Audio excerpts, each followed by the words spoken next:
So in today's session, we will be studying about the hematology in the detail. What do you mean by hematology? That we'll see first, and how the different parameter of hematology help in diagnosis of the disorder, monitoring the treatment. Those part we'll see in today's session. So let's see first about the definition of the hematology. So hem means blood and logy means study. So basically it is the branch of medical science which is concerned with the study of the blood forming different tissues and the blood disorders. So if you are doing study of the blood forming tissue and the blood disorder, that science or medical science, it is called as the hematology. Let's see what are the advantage of the hematology, how hematology it is helpful. So hematology, it's help in treatment of the disease, because based on the hematological profile, you can able to diagnose the disorder. So that is the first advantage of the hematology. Second advantage, that it help in monitoring progress of the disease. And it is very simple parameter, because no special machine is required. You are just taking the blood sample and you are measuring associated parameter which are related to your disease. So after giving the treatment, whether the disease it is reducing, whether there is progress in that disease or not, so that everything you can monitor by studying the hematological profile.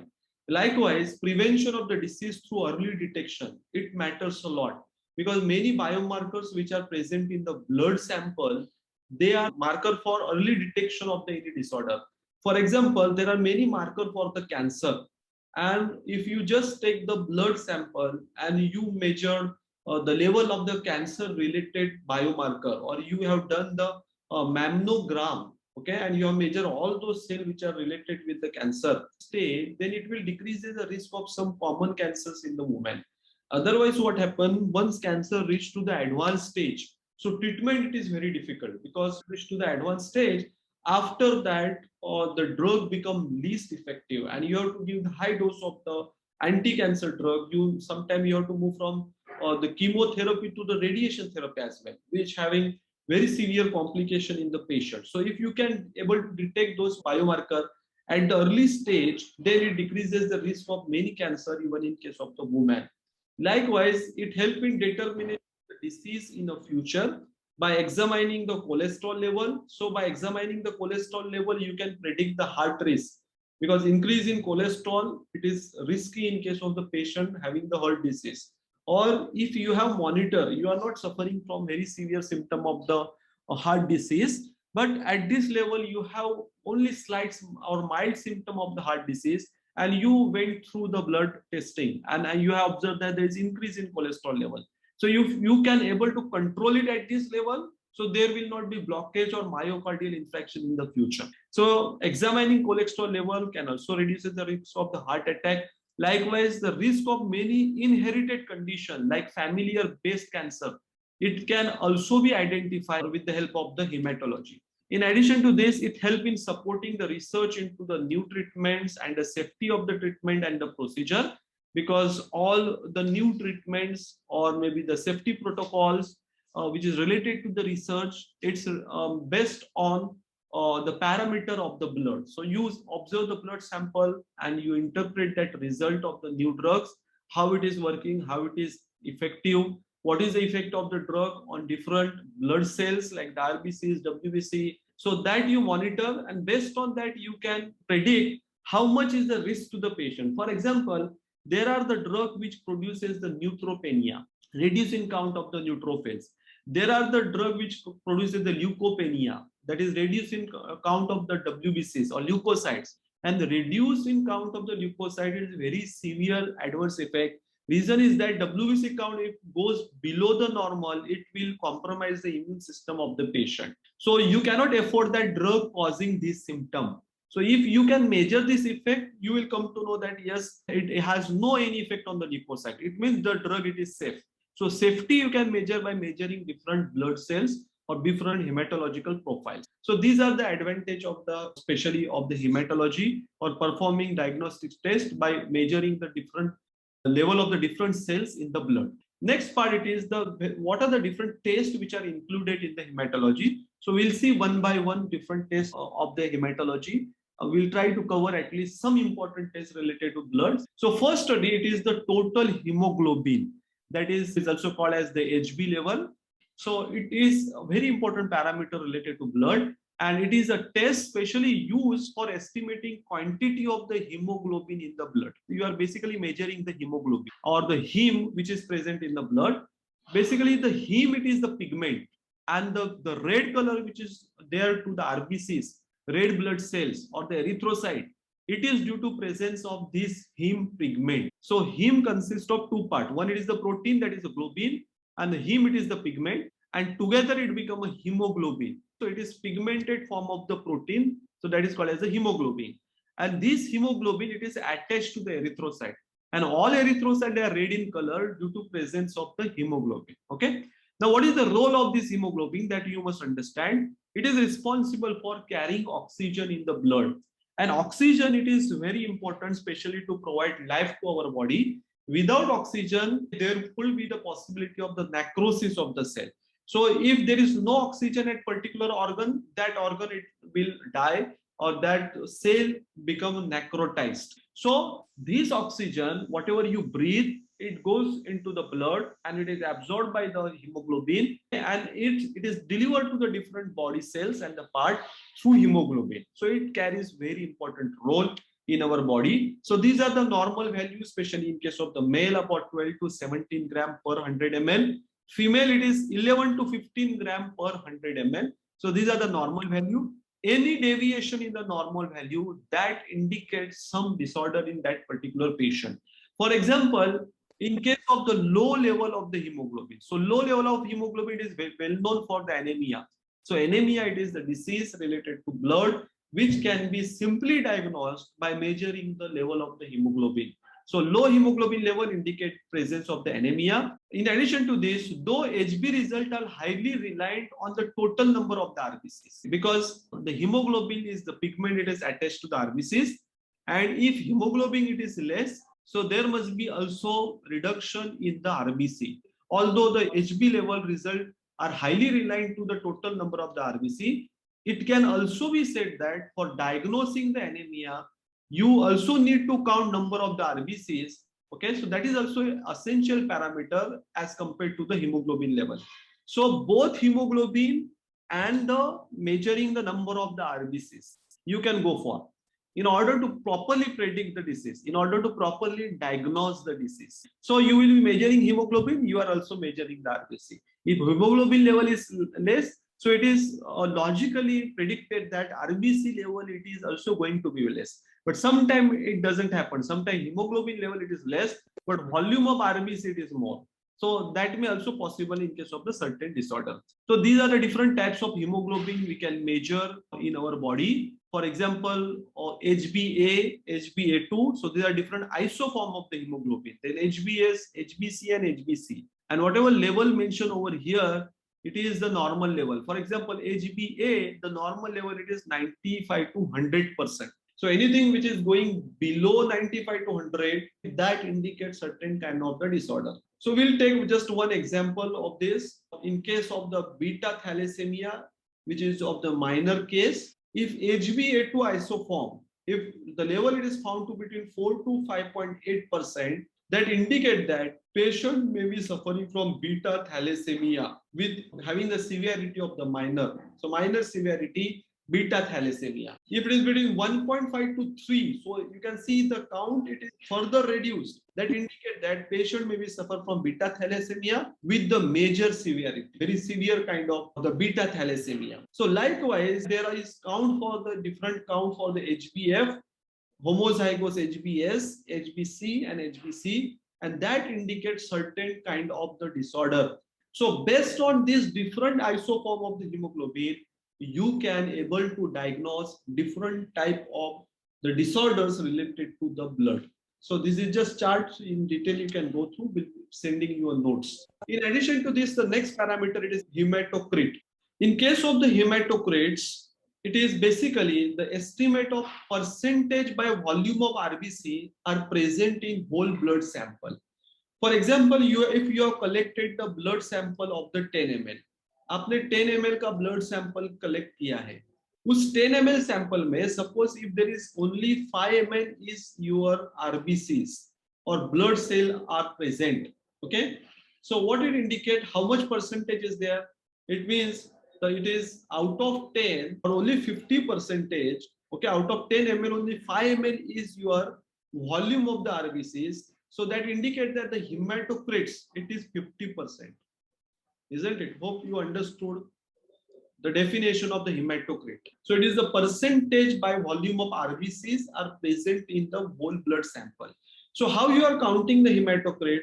So in order to count hematocrit, what you are doing, you are taking the blood sample, you are adding anticoagulant in the blood sample so that there should not be coagulation. And you conduct the centrifugation.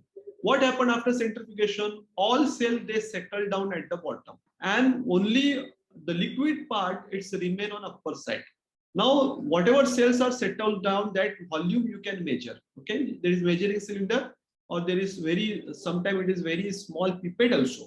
So with the help of that, you can just quickly measure that how much centimeter or how much is the volume of only cell content, and then you measure how much is the volume of total blood or total blood sample that you have taken.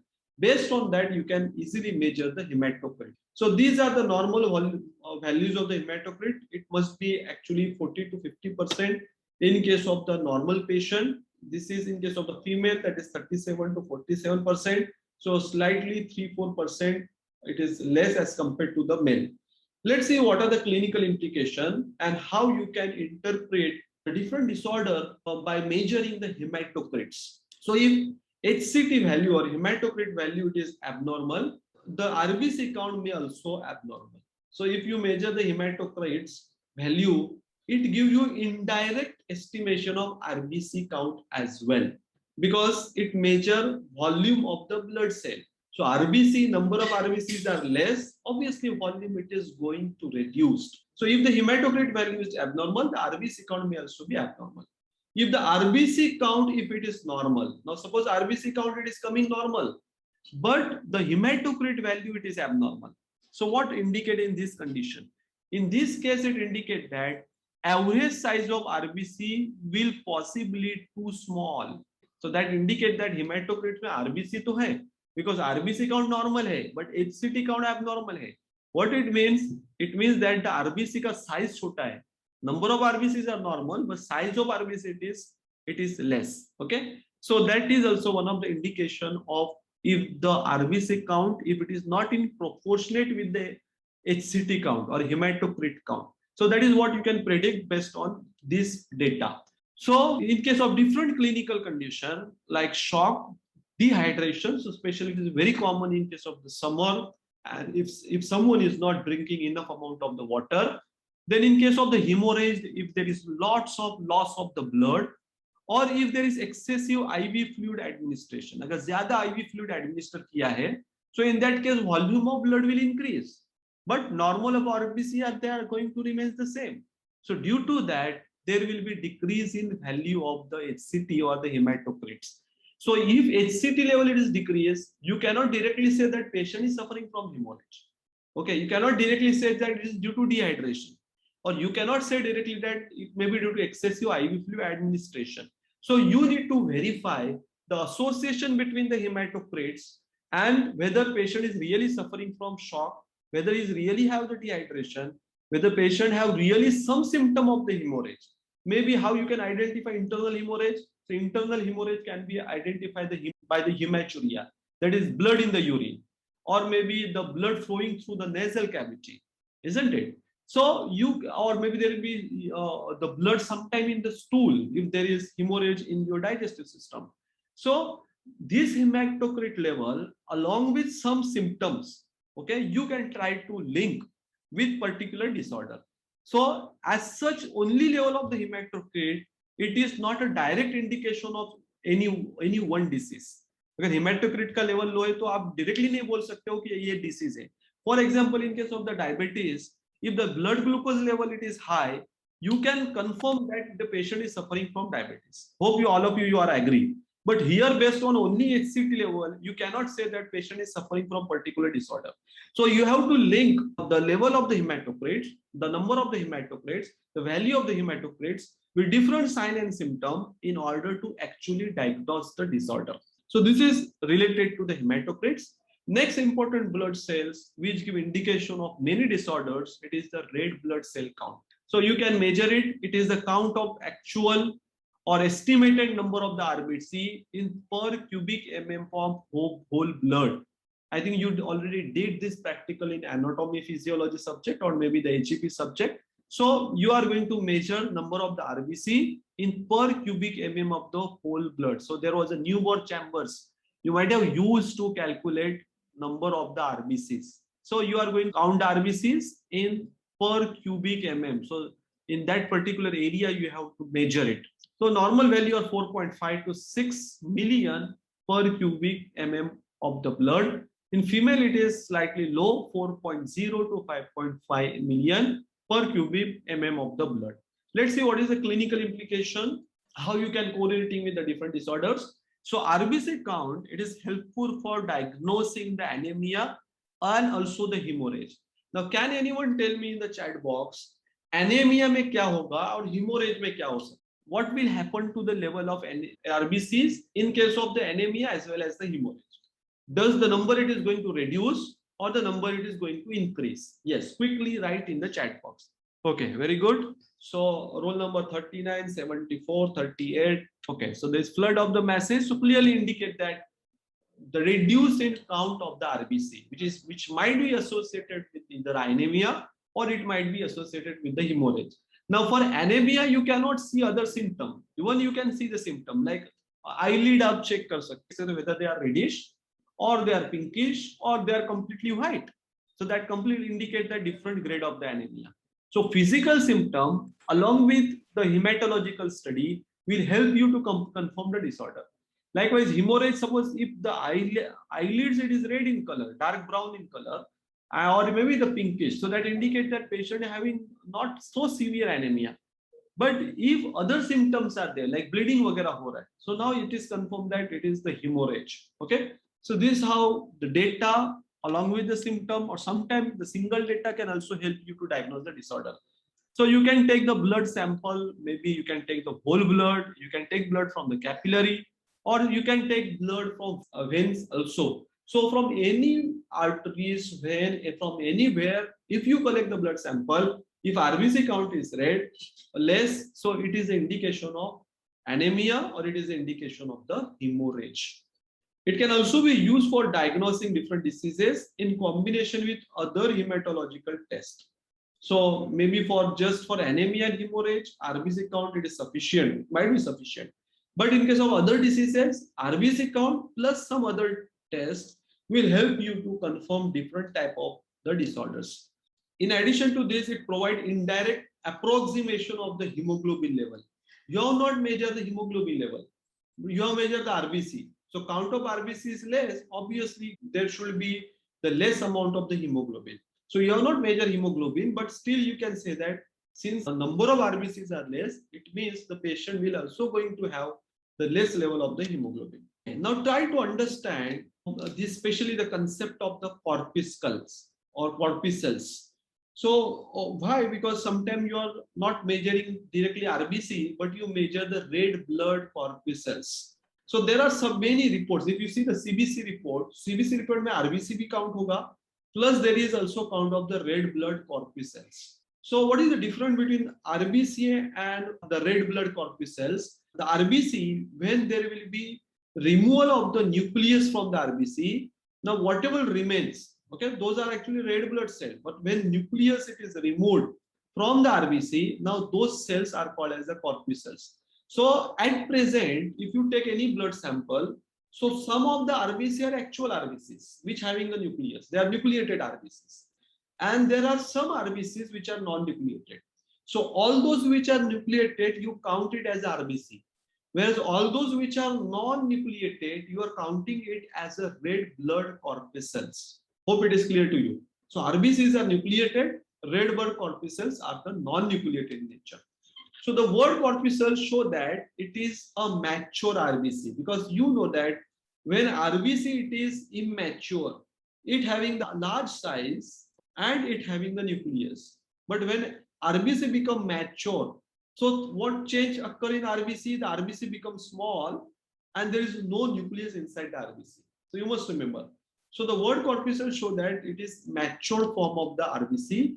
A mature RBC can only transport the oxygen. So the anemia and the symptom of the hemoglobin deficiency or the problem which is maybe related to less level of the oxygen, sometimes it may be associated with increase in level of the immature RBCs could also be possible. Okay, so the mature RBC can only transport oxygen. So basically, you must interested in red blood corpuscles because these are nothing but mature red blood cells.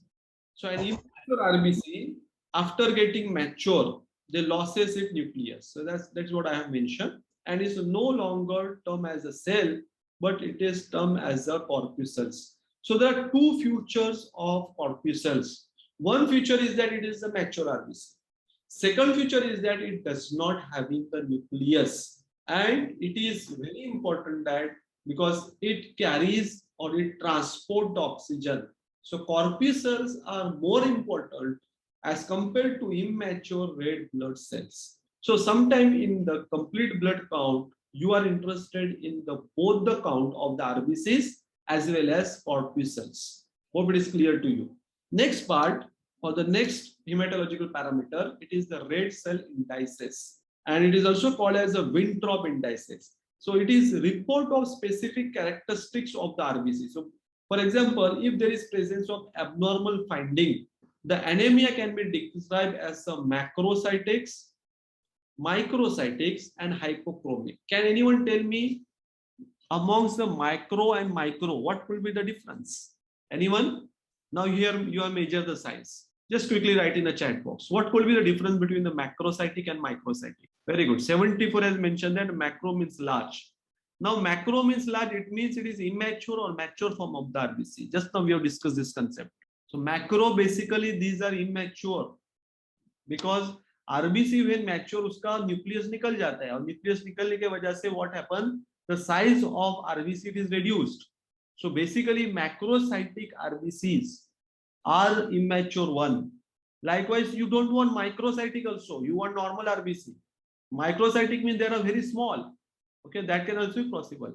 Hypochromic means less level of hemoglobin. RBCs are there, but heme portion it is less.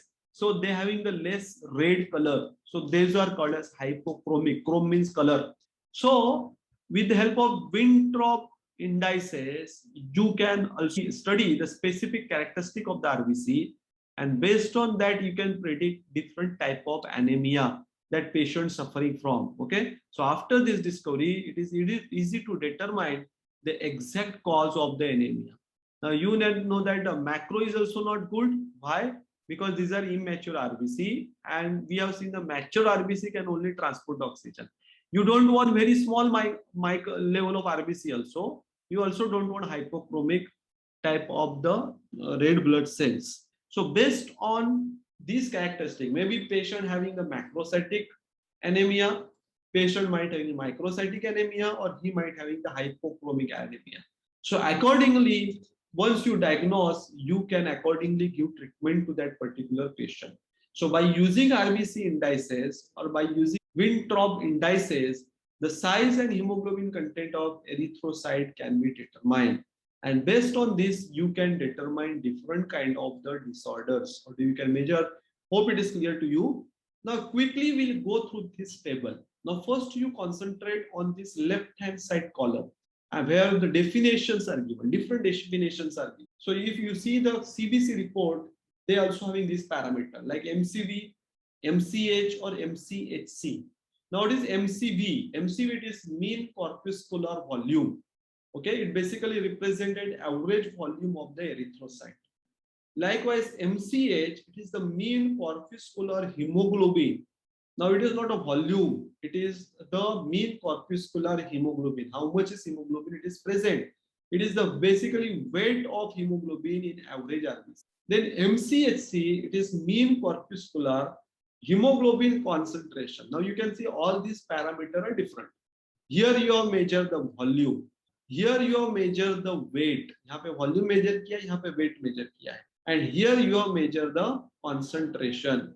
Now all these are related Like for example, MCV, how you can calculate? So where you are calculated volume, you have calculated that in the hematocrits. So hematocrits divided by number of the erythrocytes. So I have written ERCS. So that gives you idea about MCV. Likewise, the MCH, so hemoglobin, because it is the weight of hemoglobin. So here the hemoglobin count matters. Weight of hemoglobin matters. So hemoglobin in which are in proportional to number of the erythrocyte. Likewise, what is MCSC? It is the hemoglobin divided by hematocrits because it is the concentration. So hemoglobin divided by hematocrits, it gives you the value of the MCHC. So these are the different formulas you can use to calculate the normal volume for MCV, MCH, MCHC. And it indicates certain parameters. For example, increase in MCV, it indicate that there is microcytic anemia. Why there is macrocytic anemia? Because here you have measured the volume. If size of blood cells or red blood cell, if it is big, then obviously it is going to increase the MCV. So MCV, increase in level of MCV indicate that patient suffering from macrocytic anemia. Likewise, increase in level of the MCH, it increases that patient might be suffering from macrocytic anemia. Likewise, increase in MCHC value, it also indicates that patient suffering from macrolytic anemia. Okay. Likewise, if their level it is decreased, so if level it is decreased, that indicate microcytic. So macro become micro. Likewise, the level of MCH decrease, that also indicate microcytic anemia and hypochromic anemia. Likewise, if level of MCHC, if it is decreased, it indicates that microcytic anemia and hypochromic anemia. So I hope it is clear to you. So based on MCV, MCH, MCHC parameter, you can determine whether patient is suffering from macrocytics or he is suffering from microcytic anemia or he is suffering from the hypochromic anemia. Along with this test, if you can match certain additional tests.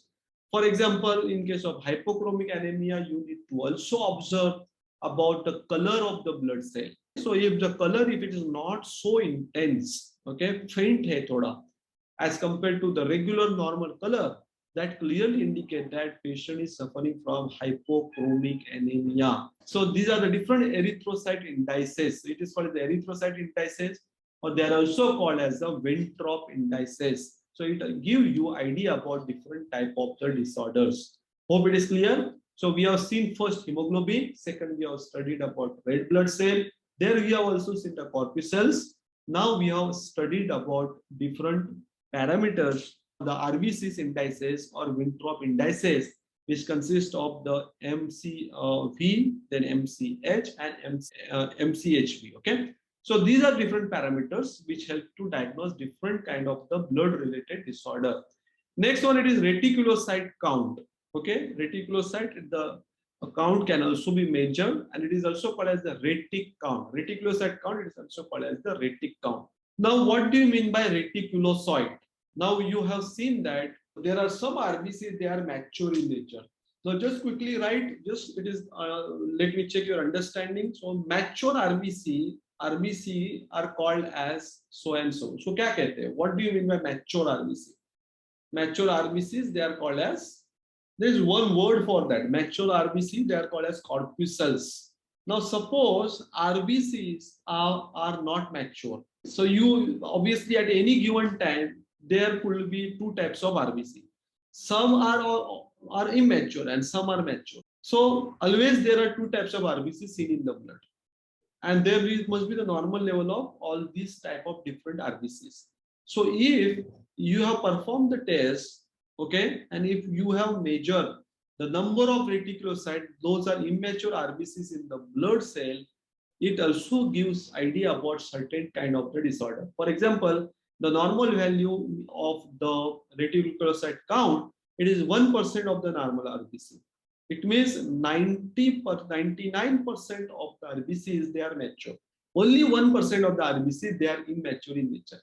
Now, suppose instead of 1%, if there is very high increase in level of reticulocyte, maybe 5%, 10%, 50%, 20%, and so, that indicate that patient suffering from certain kind of the disorders. So let's see clinical inflammation of the retic counts or reticulocyte count. So the reticulocyte count indicate the manufacturing of the RBC by the bone marrow.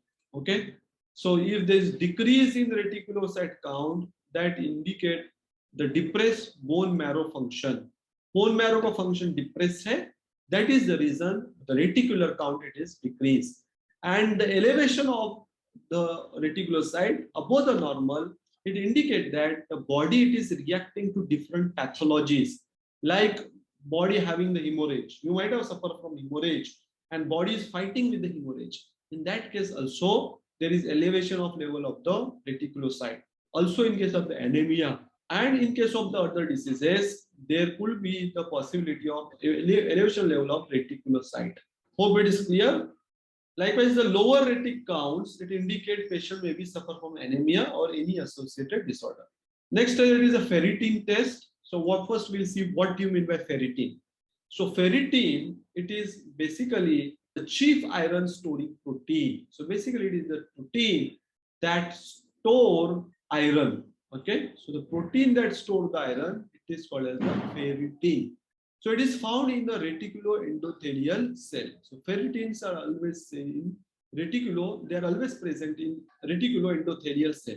So in healthy individual, its serum level are directly linked to available quantity of iron stored because it is the iron storing protein. So if the level it is normal, that clearly indicate that iron store in the body is also normal. And how you are going to determine this? So you need to determine it through the radioimmunological assay. So radioimmune assay help you to measure the ferritin count and that indicate the storage form of the iron. So these are the normal value, that is 20 to 300 nanogram per ml, 120 nanogram per ml. So there is wide range of normal ferritin level it is there in case of our body. Let's see what are the clinical implication of the ferritin. So elevated level of the serum ferritin, it indicates that the patient is suffering from acute or the chronic hepatic disease, iron overload, leukemia, acute or chronic infection of the inflammation, then Hodgkin's disease and chronic hemolytic anemia.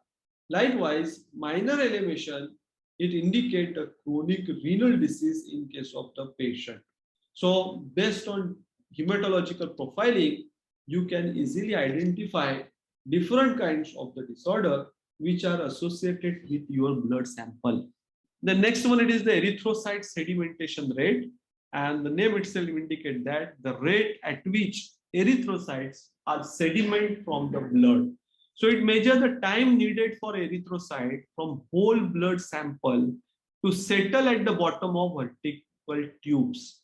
It also gives certain idea about the blood cells. So these are the factors affecting ESR count or erythrocyte sedimentation rate. For example, red cell volume surface area, density of the red blood cell, aggregation, and the surface charges. Like sometimes there could be the possibility of aggregation, where many red blood cells they come together and they form the column. So that is called as the aggregation. Okay, and due to that also there will be increase in ESR. Because if there is clump, so it is quite possible that if there is formation of the clump will settle down fast as compared to single red blood cell. Likewise, if the red blood cells are macrocytic in nature, size uska bada hai, so larger cells settle first as compared to smaller cells. Likewise, if density, if it is more or density if it is less, if density it is more, okay, that indicate it. So in that case, the RBC should be quickly settled down because the weight or density zyada hai. If density or weight it is less, then RBC will float and not going to settle down. Okay, so the blood sample should be examined within 3 hours after its collection and should be handled with the care to avoid the blood clotting, because once it is blood clotting, then after obviously there is going to be increase in the rate of erythromyte sedimentation. These are the normal range, that is 0 to 20 mm per hours, or in 1 hours it could be between 0 to 20 mm per hour. Okay, these are the application of increase in ESR. For example, elevated ESR can indicate patient might be pregnant. So if she is the woman, then only it is applicable. Or it also indicates that there could be possibility of acute or chronic inflammation. There could be possibility of tuberculosis, rheumatic fevers, that is paraproteinemias, rheumatic arthritis, or the anemia. It is the indication in case of the elevated level of the ESR. Likewise, the low ESR count, it indicates that patient suffering from polycythemia, sickle cell anemia, hyperviscosity, or low plasma protein. So these are the indication of the low erythrocyte sedimentation rate, not a count. Hope it is clear to you. If yes, then just write U, that stand for understand. Just write quickly U in the chat box, and then we'll go ahead with the learning activity. So my first question is, in clinical condition, there is decrease in value of the HCT. In which clinical condition there is decrease in value of the hematocrits? So basically you need to identify the clinical condition where hematocrits value it is decreased. Let's see who give the answer. I'm expecting answer in the chat box. Roll number 57 has only till now given the answer. Dehydration and shock. Okay. 1936 mentioned about the hemorrhage as well. 74 also given that answer. Very true. So shock hai, dehydration hai, hemorrhage hai. Very nice. Roll number 95 mentioned about excessive IV fluid administration. So excessive IV fluid administration की वजह से भी हेमाटोक्रिट्स count क्या होगा, कम होगा. Okay, very good. So hemorrhage, excessive IV fluid, okay, shock, dehydration. So these are the indication of decrease in HCT level. Next question is, how red blood corpuscles are different from RBC? So my question is, what is different between RBC and corpuscles? Okay, so corpuscle are mature, so this is one difference. And what about nucleus? The corpuscle, does they having nucleus? Yes, corpuscles are mature and non-nucleated. Very good. So 1939 has given very apt answer. That is called opt answer. That is, corpuscles are mature and they are non-nucleated in the nature. Okay, very good. So you must able to identify different types of blood cell. Corpuscles किसको कहेंगे और reticulocyte किसको कहेंगे. Okay, so you must know that. Then question number 3, enlist clinical implication of elevated level of serum ferritin. In which case there is elevation in level of serum ferritin.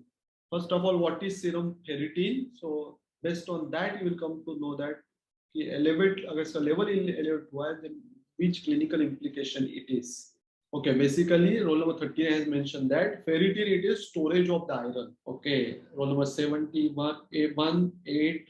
Okay, mention about acute and chronic hepatic diseases. Very good. Malignancy. Okay, so basically hepatic disorders, malignancy. Okay, so there is basically increase in Hodgkin's disease. Very good. Rule number 38 has mentioned that. Hyperthyroidism. Okay, very good. So here you are not measure the T3, T4 level, but you are now just predicting based on ferritin level. Now, if you are measure the ferritin level, it indicate hyperthyroidism.